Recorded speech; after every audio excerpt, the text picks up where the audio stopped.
అంతకుముందు షడ్రక్ మెషక్ అబేద్నెగో వాళ్ళు ఓన్లీ విచారణకర్తలు. కానీ అగ్నిగుండంలో పడిపోయిన తర్వాత, ఆ అగ్నిగుండంలో అగ్ని మధ్యలో దేవుడు నిలబడిన తర్వాత వాళ్ళు ఎవరయ్యారు తెలుసా? జీవం కలిగిన దేవుని సేవకులు అయిపోయారండి. కొట్టండి చప్పట్ల దేవునికి. హల్లెలూయా. ఎవరైపోయారు వాళ్ళు? జీవం కలిగిన దేవుని యొక్క సేవకులు అయిపోయారండి.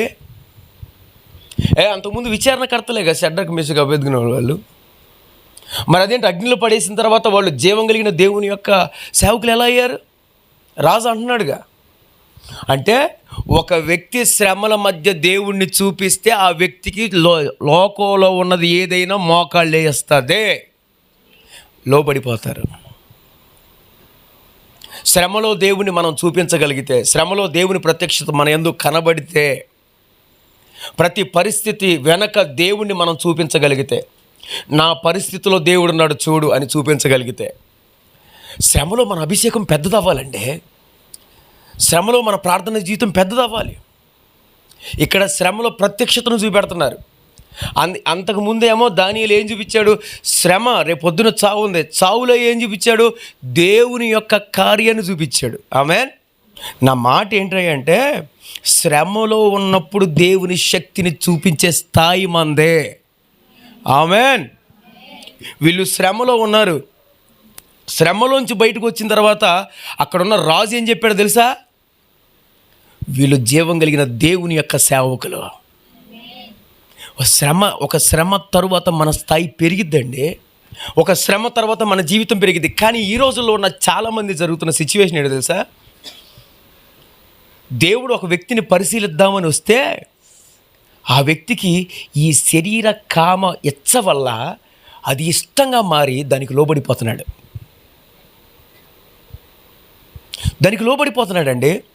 దాంట్లో పడిపోయి దాంట్లోంచి బయటకు వద్దామా? రాలేడు. వదిలిపెడదామా? వదిలిపెట్టలేడు. ఏదో రకంగా వదిలేద్దాం అనుకుంటున్నారు, కానీ వదిలేకపోతున్నారు. ఎందుకయ్యా అంటే, దేవుడే నిన్ను పరిశీలించడానికి నిలబెట్టినప్పుడు నువ్వు దానికి నిలబడలేదు కాబట్టి దేవుడు మళ్ళీ ఒక అవకాశం ఇస్తున్నాడు అంతే. కానీ దేవుడు అవకాశం ఇవ్వకుండా, దేవుడు నిన్ను పరిశీలించకుండా ఆటోమేటిక్గా పాపం నీ దగ్గరకు వచ్చినప్పుడు నువ్వు కావాలని పడిపోతే నువ్వు తిరిగి వచ్చేదాకా నిన్ను పట్టించుకోడు. నా మాట అర్థమైతే ఒకసారి అల్లులు చెప్పండి. అర్థమైందా? అర్థం కాలేదా? ఒకవేళ దేవుడు నిన్ను పరిశీలించినప్పుడు నువ్వు పడిపోతే మళ్ళీ ఒక అవకాశం ఇచ్చి లేపుతాడు, నీ దగ్గరకు వచ్చి లేపుతాడు. కానీ నీ అంతటకు నువ్వే కావాలని పాపాని కోసం పదే పరుగులు తీసి తెచ్చుకొని నీ దగ్గర పెట్టుకున్నావు కదా, నువ్వు ఆ దెబ్బ తినేదాకా నిన్ను ఏం మాట్లాడు. నువ్వు అర్థం చేసుకొని నువ్వు తెలుసుకొని తిరిగి వచ్చేదాకా మాట్లాడ్డావు. చిన్న కుమారుడికి అన్నీ తెలుసు కానీ వెళ్ళిపోయాడు, వాడు తిరిగి వచ్చేదాకా వెళ్ళా. కానీ ప్రభువు మాత్రం పరిశుద్ధంగా బతికేలాగా, దేవుని కోసం రోషంగా బతికేలాగా దేవుడు చేస్తాడు. ఇలా బతకాలి దేవుని కోసం. దేవుణ్ణే చూపించాలి, దేవుణ్ణే భూమి మీద చూపించాలి. నా బ్రతుకులో, నా మాటలో, నా తలంపుల్లో, నా ప్రవర్తనలో, అది యూట్యూబుల్లో, అది ఫేస్బుక్లో, సోషల్ మీడియాలో, అన్నిటిలో ఎక్కడైనా సరే నా దేవుని చూపిస్తాను. నా దేవుని ప్రతి ఒక్కడికే నా మాటల యందు, నా చూపు యందు, నా ప్రవర్తన యందు చూపిస్తానని ఒక్కడ లెగిస్తే ప్రపంచాన్ని దున్నిస్తాడు దేవుడు. గట్టి చప్పట్లు కొట్టండి ఒకసారి, కొద్ది గట్టి కొట్టండి. హల్లెలూయా. ఒక్కడ సరిగ్గా నిలబడితే అవకాశం. ఇప్పుడు నిలబడతాం అనుకున్న ప్రతి ఒక్కరిని దేవుడు ఒక టైంతో లేపుతాడు. ఒక టైం ఉంది. మీ జీవితాలను దేవుడు హెచ్చించడానికి ఒక టైం ఉంది. ఆ టైంలో దేవుడు అన్ని మొత్తాన్ని బయట దగ్గర తీసుకొస్తాడు. మీకు అది కూడా ఇప్పుడే క్లారిటీ ఇస్తాను. ఈజీ మార్గాలు కాదండి దేవునిలో, శ్రమ పడుట నేర్చుకోవాలి. ఆమేన్. మీరు ఒకటి గుర్తుపెట్టుకోండి, ఇది మీరు సంపాదించాలి. ఇది ఒక వస్తువు, మీరు ఒక వస్తువును సంపాదించాలి. ఇది నీ దగ్గరికి ఈజీగా వస్తే త్వరగా వెళ్ళిపోద్ది. ఇది నీ వద్దకి ఈజీగా వస్తే త్వరగా వెళ్ళిపోద్ది. దీని విలువ నీకు అర్థం కాదు. కానీ మోకాళ్ళ మీద ప్రార్థనా జీవితంతో సంపాదించుకుంది నువ్వు చచ్చిపోయేదాకా నీతో ఉంటుంది. గట్టి చెప్పండి. నేను చచ్చిపోయేదాకా కాదు, అది బతికినంతకాలం ఉంటుంది. నీ పిల్లలకు కూడా ఉంటుంది. అది ఇప్పుడు నీ భర్త ఉన్నాడు, నీ భర్త రక్షించబడాలి. ఏదో అటు ఇటు తిరిగి వచ్చేసాడు, నువ్వు పిలిచిన రావడం వల్ల వచ్చేసాడు, వచ్చి కూర్చున్నాడు, మళ్ళీ వచ్చేవారు రాడు. నిజమే. ఇంకొచ్చి బలవంతంగా లాక్కొచ్చి రావట్లేదని మళ్ళీ బలవంతంగా తీసుకొచ్చి కూర్చోబెడతావు, మళ్ళీ వచ్చేవారు రాడు.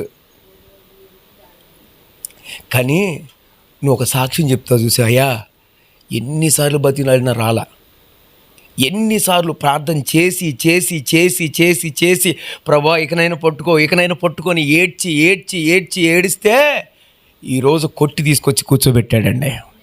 ఈ సాక్ష్యం బలంగా ఉంటుంది. ఆ వ్యక్తి అక్కడి నుంచి వెళ్ళిపోడు.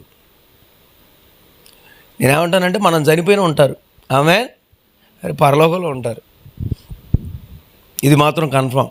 కాబట్టి చెప్తున్నాను, శ్రమ పడుట మేలే మనకే. ఆమేన్. ఒక మాట చదవండి, దానియేలు గ్రంథం 2వ అధ్యాయం 17. అప్పుడు దానియేలు తన ఇంటికి పోయి తన స్నేహితులైన హనన్యాకును మిషాయేలుకును అజర్యాకును తెలియజేసి ఆ కళ యొక్క మర్మ విషయంలో పరలోకమందున దేవుని వలన కటాక్షం పొందు నిమిత్తం ఆయన వేడుకొనని వాళ్ళని హెచ్చరించను. నా వైపు చూడండి, రాజుకి కళ వచ్చింది. ఏమొచ్చింది? రాత్రి నేను కలగన్నా, నేను నన్ను అనుకోండి, అమ్మ తవిదమ్మా రాత్రి నేను కలగన్నా. ఏంటో చెప్పు.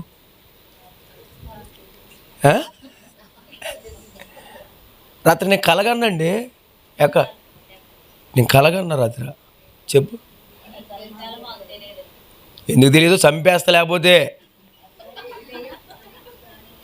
ఇదే షాక్ ఇచ్చాడు అక్కడ రాజు. వచ్చి ఎవరక్కడ? అందరూ వచ్చారు.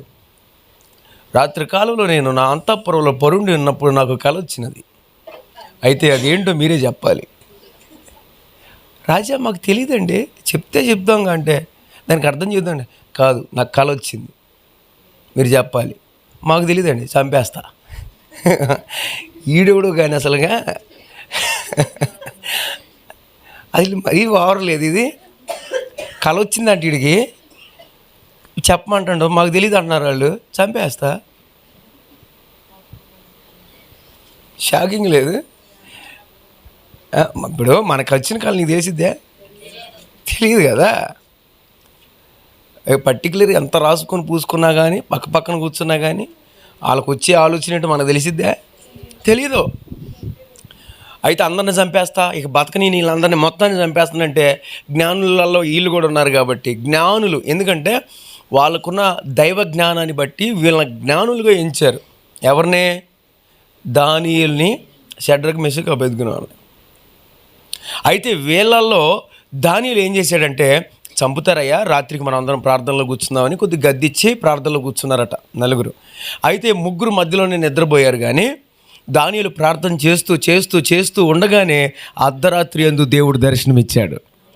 ఏం దర్శనమిచ్చాడంటే, రాజుకి ఏ కళ అయితే దేవుడు ఇచ్చాడో అదే కళని దానియేలుకు చూపించాడు.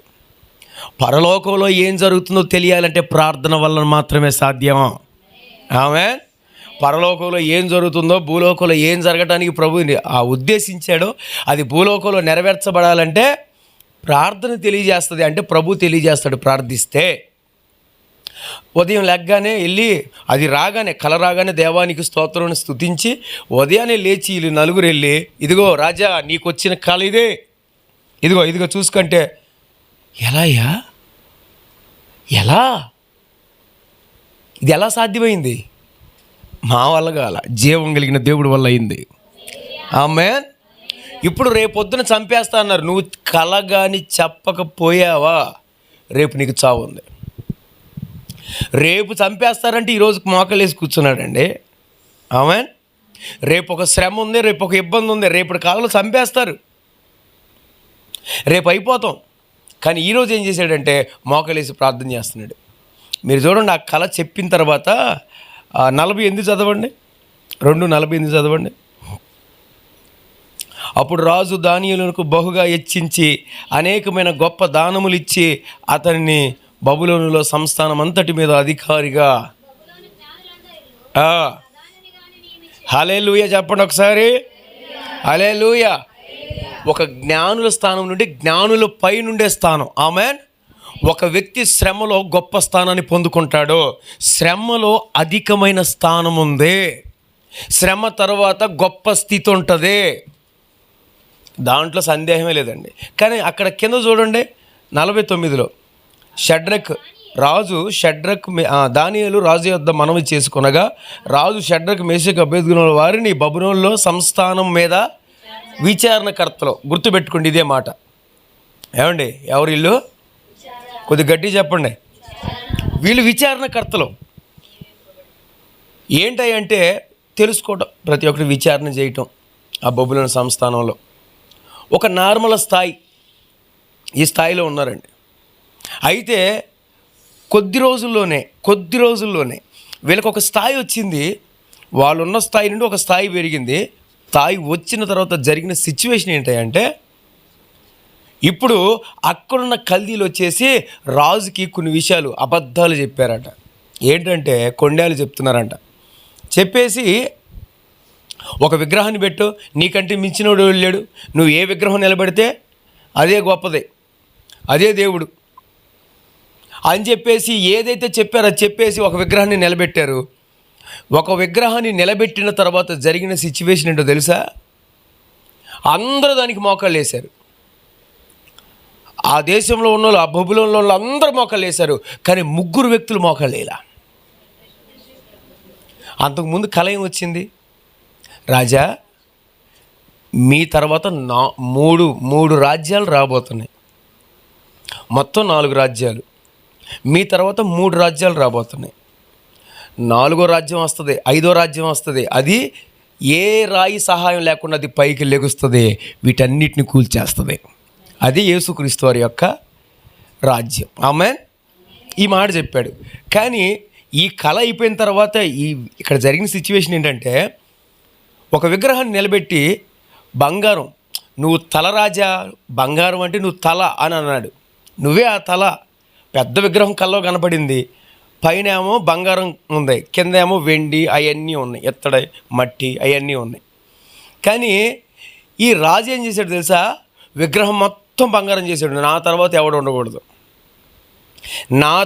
ఎవడు ఉండకూడదు అని చెప్పేస్తే చూడండి దేవుడు ఎట్లా చూపిస్తున్నాడు. నీ తర్వాత 3 రాజ్యాలు ఉంటాయి. 3 నిలబడ్డారు. హల్లెలూయా. 3 నిలబడ్డారు. నువ్వు విగ్రహంగా నిలబడినా, బంగారంతో నిలబడినా, నీ తర్వాత 3 రాజ్యాలు ఖచ్చితంగా ఉంటాయి. ఇంకో రాజ్యం కనపట్ల, అది దానియేలు. అది వస్తుంది, ఈ మొత్తాన్ని కూల్చేస్తుంది. మీకు క్లారిటీ ఏమిస్తున్నానంటే, ఇప్పుడు ఈ 3 మొక్కలేదని తెలిసి ఈ 3ని తీసుకొని ఆ యొక్క 7 అంతల అగ్నిగుండంలో పడేయటానికి తీసుకెళ్ళారండి.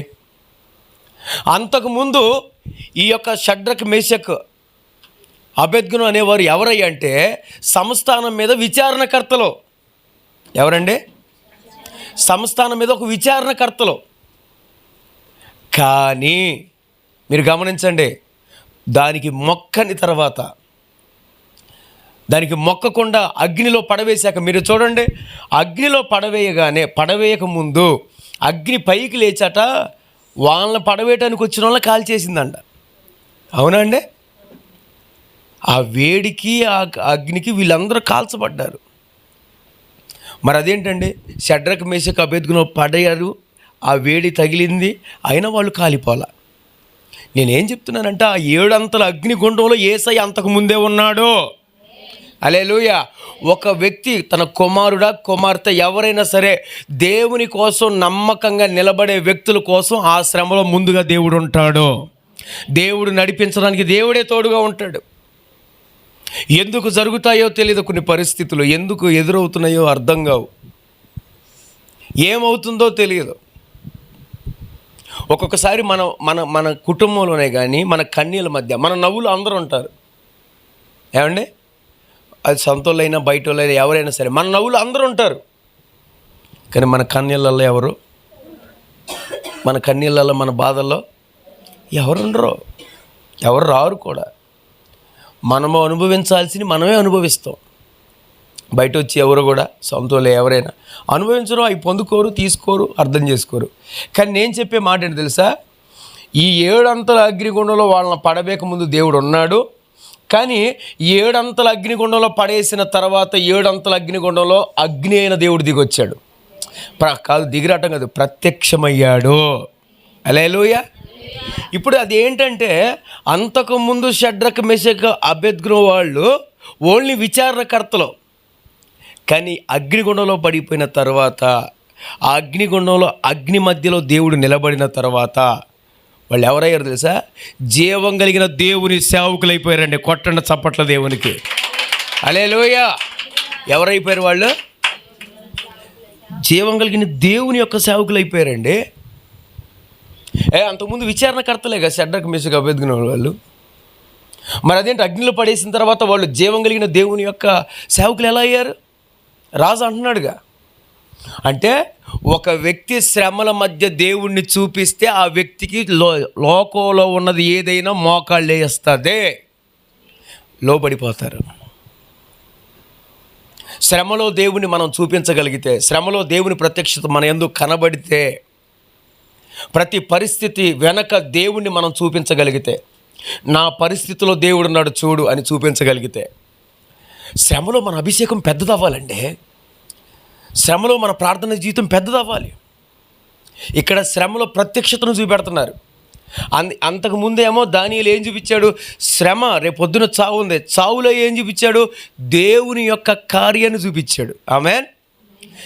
ఇప్పుడు షడ్రక్ మెషక్ అబేద్నెగోలు ఏం చేస్తున్నారు? వారి యొక్క శ్రమలో దేవుని ప్రత్యక్షతను చూపిస్తున్నారు. దేవుడు ఉన్నాడు, దేవుడు లేడు అనటానికి లేదు, దేవుడు ఉన్నాడని చూపిస్తున్నారు. ఈరోజు నేను ఒక మాట చెప్పనండి. అడ్డమైన గాడిద, కంచెర గాడిదలో యూట్యూబుల్లో, సోషల్ మీడియాలో, పల్లెటూరులలో వాళ్ళ దగ్గరికి వెళ్ళి యేసుక్రీస్తు అట్లా పుట్టాడు, ఎట్లా పుట్టాడు, అట్లా పుట్టాడని కంచెర గాడిదలు నోటికి వచ్చినట్టు మాట్లాడుతున్నాయి. కానీ మదవెక్కిన కొందరు యవనస్తులు, వాళ్ళు పురుషుల స్త్రీల ఎవరైనా సరే, తిండికి వాటికి వీటికి వ్యసనాలకే, ఆడోళ్ళకే అబ్బాయిలకే వాటికి వీటికి చోటిచ్చేసి బైబిల్ చదివి ఒక్కొక్కడికి తాట తీసే రేంజ్ ఒక్కొక్కటిది. ఒక్కొక్కరికి బైబిల్ గురించి మాట్లాడినా, దేవుని గురించి మాట్లాడితే ఒక్కొక్కరికి పోసగుచ్చినట్టు క్లారిటీ ఇవ్వాల్సింది పోయి నోరు మూసుకొని సైలెంట్ కూర్చుంటున్నారు. ఒక్కొక్కడు ఆత్మచేత నింపబడి దేవుడు ఆ మాటలు మాట్లాడుతూ ఉంటే ఎవడు మాట్లాడగలుగుతాడండి? ఒక్కొక్కడికి ప్రతి ఒక్కడు ఎంత అవకాశం ఉంది. యవనస్తులను పట్టుకొని ప్రతి ఒక్కడు యవనస్తులను పట్టుకొని వాళ్ళ యొక్క దాన్ని ఏమంటారంటే, ఆ ఉన్మాదాన్ని వాళ్ళకి నూరిపోసి చంపడం, కొట్టడం, హింసించడం, బాధించడం, బూతులు తిట్టడం ఇలా నేర్పిస్తున్నాడు. కానీ ప్రభువు మాత్రం పరిశుద్ధంగా బతికేలాగా, దేవుని కోసం రోషంగా బతికేలాగా దేవుడు చేస్తాడు. ఇలా బతకాలి, దేవుని కోసం దేవుణ్ణే చూపించాలి, దేవుణ్ణే భూమి మీద చూపించాలి.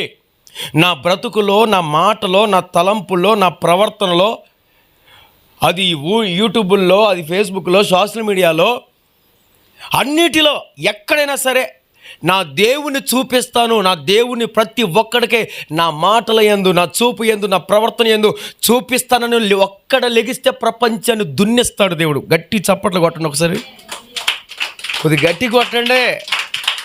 హల్లెలూయా. ఒక్కడ సరిగ్గా నిలబడితే అవకాశం, ఇప్పుడు నిలబడతాం అనుకున్న ప్రతి ఒక్కరిని దేవుడు ఒక టైంతో లేపుతాడు. ఒక టైం ఉంది. మీ జీవితాలను దేవుడు హెచ్చించడానికి ఒక టైం ఉంది. ఆ టైంలో దేవుడు అన్ని మొత్తాన్ని బయట దగ్గర తీసుకొస్తాడు. మీకు అది కూడా ఇప్పుడే క్లారిటీ ఇస్తాను. క్రైస్తవులో ఉన్న చాలామంది యవనస్తులు, స్త్రీలు, ఎవరైనా సరే చదువు వచ్చిన ప్రతి ఒక్కరు కూడా బైబిల్ చదవకోకుండా వాళ్ళ వీడియోలు చూసి ఏం చేయాలో అర్థం కాక సైలెంట్ అయిపోయి కొత్తగా ఉన్మాదులుగా తయారవుతున్నారు వీళ్ళు. బైబిల్ చదివి మనం చెప్తే ఎదుటిన్నోడు మన ముందు నిలబడకూడదండి. అపవాదిగాడు యేసుక్రీస్తు దగ్గరకు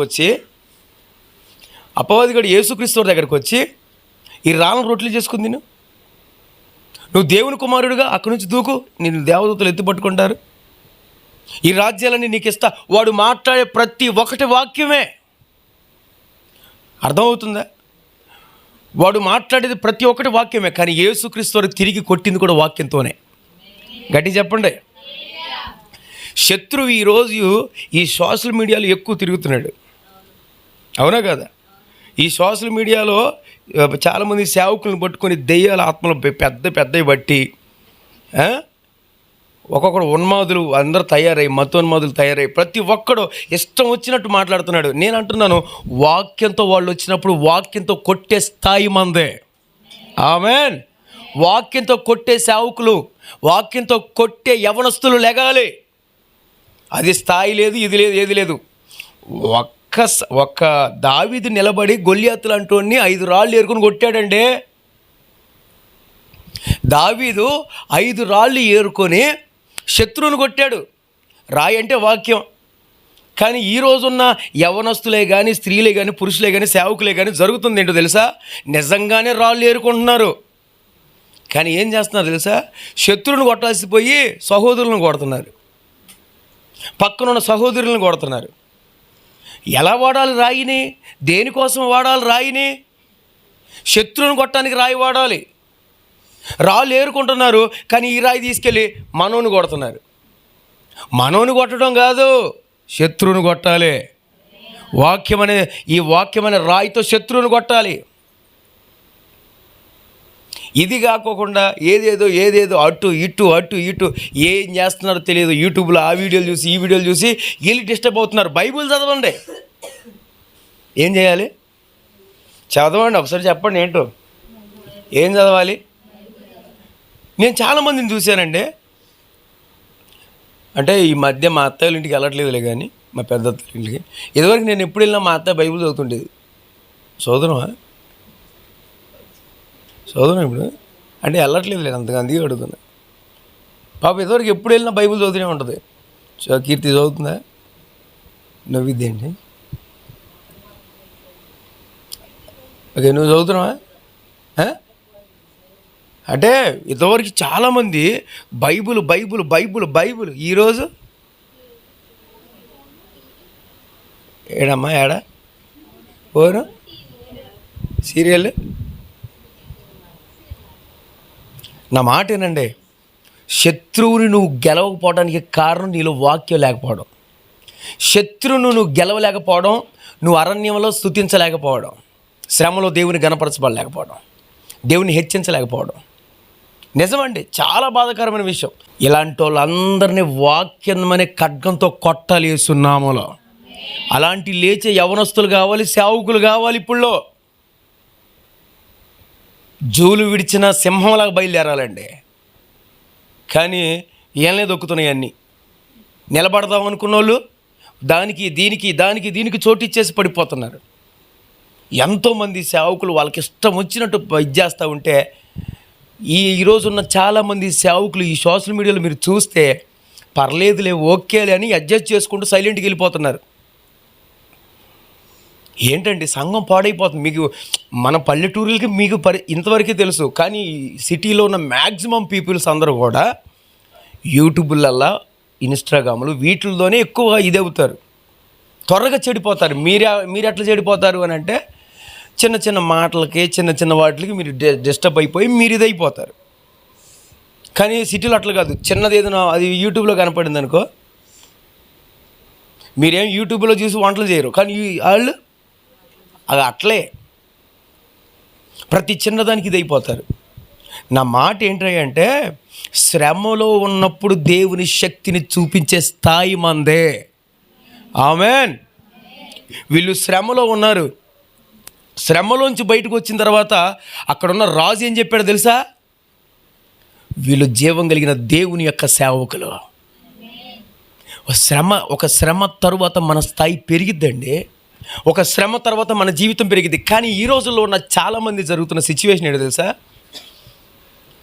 దేవుడు ఒక వ్యక్తిని పరిశీలిద్దామని వస్తే ఆ వ్యక్తికి ఈ శరీర కామ ఇచ్చ వల్ల అది ఇష్టంగా మారి దానికి లోబడిపోతున్నాడండి.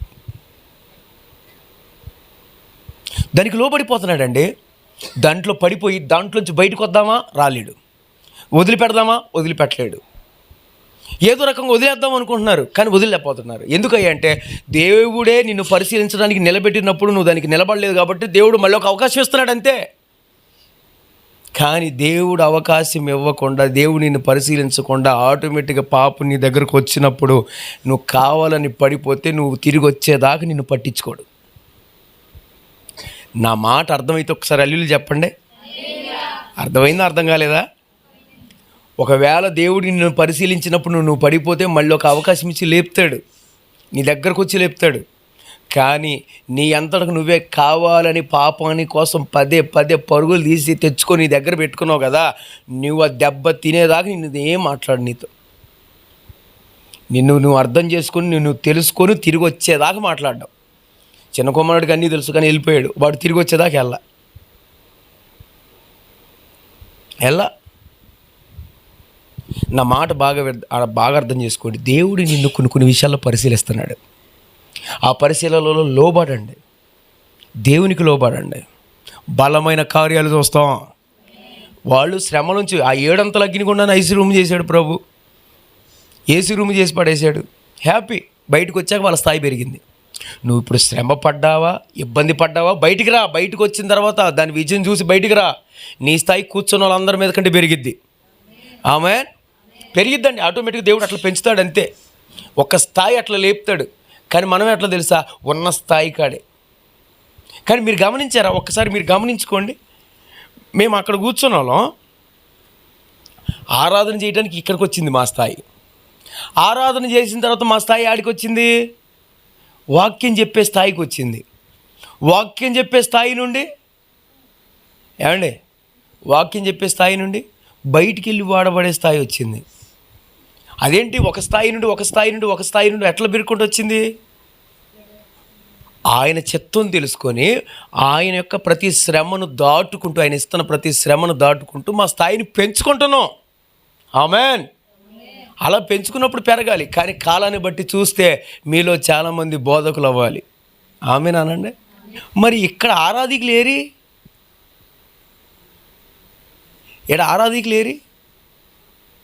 నేనున్నప్పుడు ఒక 2-3 ఆరాధన చేయించింది తెలుసా, గుర్తుందా? వాళ్ళు ఏరి?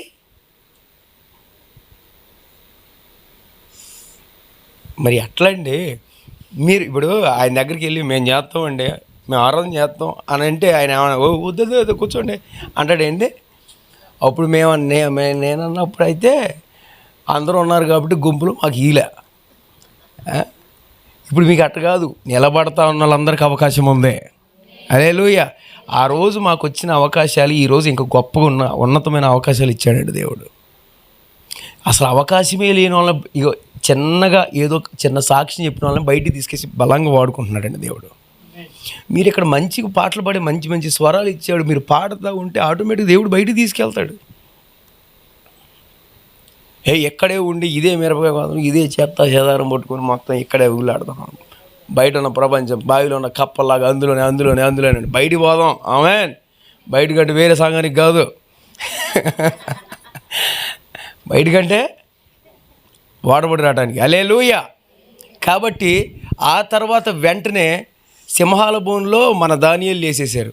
సింహాల బోనులో దానియేలు వేస్తే సింహాల బోనులో నుంచి బయటకు వచ్చిన తర్వాత అసలు దానియేలు దేవుడు తప్ప ఇంకొకరు దేవుడే లేడని చెప్పేశాడండి. ఆమేన్. అంతకుముందే ఏమో మామూలు పర్సన్ దానియేలు, కానీ శ్రమలోంచి బయటకు వచ్చిన తర్వాత తన స్థాయి పెరిగింది. యోబు తన శ్రమలో ఉన్న తర్వాత బయటకు వచ్చిన తర్వాత దీవెన పెరిగింది. దావీదు ఎంతకాలం అరణ్యంలో ఉండి బయటకు వచ్చిన తర్వాత, అరణ్యం అంటే ఒక శ్రమ మార్గం, శ్రమ జీవితం, కానీ బయటకు వచ్చిన తర్వాత రాజు అయిపోయాడండి. ఈ శ్రమ జీవితానికి నష్టపోవడానికి ఇష్టపడదామండి, ఇబ్బంది పడటానికే ఇష్టపడదాం. ఇలా అయితే ఒక గొప్ప దీవెన చూస్తామండి. మనకున్నది కాదు, మనకు లేనిది పరము నుండి ఆజ్ఞాపించాలి. దేవుడు ఆజ్ఞాపించి జరిగించేయాలి. ఇది దేవుడు కోరుకుంటున్నాడండి. దయచేసి చెప్తున్నాను, ముగిస్తున్నాను. వాళ్ళందరినీ ఒక్కొక్కరిని దేవుడు శ్రమలోకి నడిపించిన ఆయనే, శ్రమలో నుంచి బయటికి తీసుకొచ్చినప్పుడు ఒక ఆయన ఏమో దేవుని యొక్క పరలోకపు శక్తిని చూపించాడు. మరొక ఆయన వాళ్ళ శ్రమలో దేవుని యొక్క ప్రత్యక్షతను చూపించారు. మరొక వ్యక్తి దేవుడు ఉన్నాడు, ఈయన తప్ప ఇక వేరొక దేవుడు లేరనే స్థాయికి తీసుకొచ్చాడు. ఇలాగ మనం తీసుకురాగలం. ఆమేన్ అనండి. ఇలాగ మనం తీసుకొని రాగలం, మనం చెయ్యగలం, మన వల్ల అయ్యిద్ది. శ్రమని కోసం నిలబడే వ్యక్తులు దేవుడు అన్నాడు, నీకు పెద్ద శ్రమ ఏం తీసుకురా, అట్లా నువ్వు భరించగలిగిందే నీ దగ్గరికి వస్తున్నాను అన్నాడు దేవుడు. మనమేమో దాన్ని చూసి వామ్మో నా వల్ల కాదు అంటున్నాం. లేదు లేదు, నువ్వు భరించగలవు. నీకు వచ్చే ప్రతి శ్రమ, నీ భర్త నువ్వు భరించగలవు, నీ పిల్లలను భరించగలవు, నీ ఇంట్లో కలిగే ప్రతి శ్రమను నువ్వు తట్టుకోగలవు. కానీ నువ్వు ఇది ఎలా భావిస్తున్నావంటే ఎప్పుడు రాంది కొత్తగా వస్తున్నట్టు భావనంగా ఫీల్ అవుతున్నావు. లేదు లేదు, ఎప్పుడు వచ్చేదే నీకు వస్తుంది. దాని దగ్గర నువ్వు జాగ్రత్త తీసుకోవట్లా, జాగ్రత్తగా ఉండట్లా, అంతే. అందుకే అది కొద్దిగా కష్టంగా అనిపిస్తుంది. దయచేసి మళ్ళీ చెప్తున్నాను, రేపు బలారాధన ఉంది. శ్రమలో ఉన్న, ఇబ్బందుల్లో ఉన్న, ఆటంకంలో ఉన్న మనం చేయాల్సిన విషయం ఏంటంటే మన వ్యక్తిగత జీవితం వల్ల బల్లకి ఇబ్బంది కలగకూడదు. మన వ్యక్తిగత జీవితం బల్ల మీద ప్రభావితం చెయ్యకూడదు. బల్ల పరలోకానికి తీసుకెళ్తుంది. యేసు రక్తం, యేసయ్య శరీరం పరలోకానికి తీసుకెళ్తుంది. ఈ వారంలో బల్ల తీసుకోవట్లేదా, అయితే నువ్వు దెయ్యానికి పట్టబడి ఉన్నావు అని అర్థం. బల్లలో తీసుకునే ముందు సరిగ్గా తీసుకోకపోతే ఈ నెలంతా పడిపోతావు.